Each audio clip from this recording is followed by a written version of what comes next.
بعد ہم ایک اور سوال کو شامل کریں گے، اور یہ سوال پوچھنے والے نے یہ پوچھا ہے کہ آقا یہ بتائیے کہ گھر کے حالات جو ہیں وہ مسلسل بد سے بدتر ہوتے چلے جا رہے ہیں۔ ملک پاکستان کے حالات کو بھی دیکھتے ہوئے ہر کوئی مومن، ہر انسان پریشان ہے اس ملک میں رہنے والا، کہ حالات سے مجبور ہو کر اور پریشان ہو کر ہر انسان کے گھریلو حالات جو ہیں وہ مستقل خراب ہوتے چلے جا رہے ہیں۔ پروردگار سے پہلے تو دعا ہے کہ پروردگار تمام مومنین کے حالات کو بہترین حالات میں تبدیل فرمائے، لیکن انہوں نے یہ پوچھا ہے کہ آقا حالات بھی بد سے بد ہوتے چلے جا رہے ہیں کوششیں کرنے کے باوجود بھی، اور اس کے ساتھ ساتھ کوئی دعا بھی پوری نہیں ہو رہی ہے، یعنی ہم پہلے ہی مجبور ہیں اور خدا کے علاوہ ہمارا کوئی ایسا مددگار نہیں ہے جو ہماری مدد کر سکے، لیکن ہماری کوئی دعا قبول نہیں ہوتی۔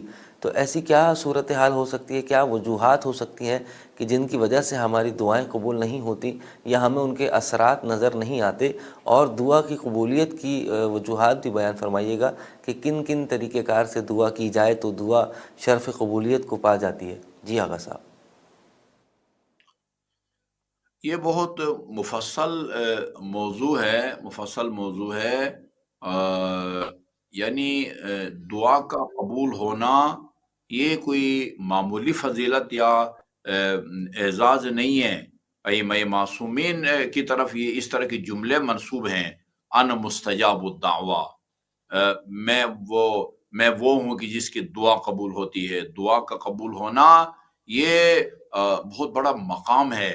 البتہ یعنی بعض اوقات ایسا ہوتا ہے کہ انسان یہ سمجھتا ہے کہ میرے دنیا و آخرت کا مفاد اس دعا کی قبولیت میں ہے، جبکہ خدا یہ سمجھتا ہے کہ جو ہے نا میرے بندے کی جو مصلحت ہے وہ اس دعا کی قبولیت میں نہیں ہے، لہذا خدا قبول نہیں فرماتا۔ اسی لیے یہ نماز ظہر کے غالباً جو تعقیبات ہیں یا نماز ظہر کے بعد جو دعائیں پڑھی جاتی ہیں اس میں ایک جملہ ہے، اس میں معصوم کا فرمان ہے، خدایا میری ان حاجات کو پورا فرما جس میں میرے دنیا و آخرت کا مفاد ہے، اس میں مصلحت ہے اور اس میں تیری رضا ہے۔ تو یعنی بندے کے مصلحت میں نہ ہو تو دعا انسان کی جو ہے نا وہ بالکل قبول نہیں ہوتی، اور جس کی قبول ہوتی ہے کسی کی فوری طور پر قبول ہوتی ہے، کسی کی بہت دیر سے قبول ہوتی ہے۔ روایات میں ہے کہ وہ جو ہے نا حضرت موسیٰ نے بد دعا کی، اور جو ہے نا وہ حضرت نوح نے پتہ نہیں وہ بد دعا کی اور کہا کہ آپ کی دعا قبول ہو گئی، لیکن اس کے 40 سال کے بعد جو ہے نا اس پر عمل درآمد ہوتا ہے۔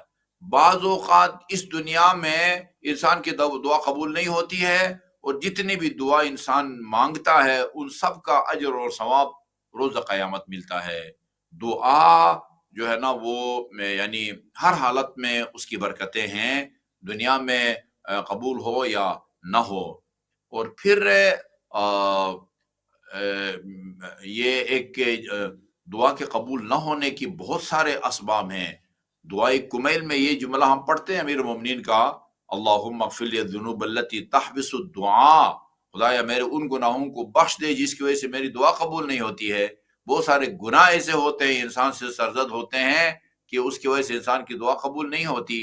یا مثلا امام جعفر صادق علیہ السلام فرماتے ہیں اذا اردت ان يستجاب من اراد ان يستجاب دعوته فليطب مكسبه ومطعمه، جو شخص یہ چاہتا ہے کہ میری دعا قبول ہو اس کو چاہیے کہ حلال ذریعے سے وہ کمائے، حلال ذریعے سے کمائے، رشوت نہ لے، سود نہ لے، اچھا جی وہ ملاوٹ نہ کرے وغیرہ وغیرہ۔ اچھا جی اسی طرح اور جو لقمہ کھاتا ہے حلال طریقے سے کما کے بھی لاتے ہیں تو وہ خدا نہ خواستہ ناپاک نہ ہو، پاک ہو۔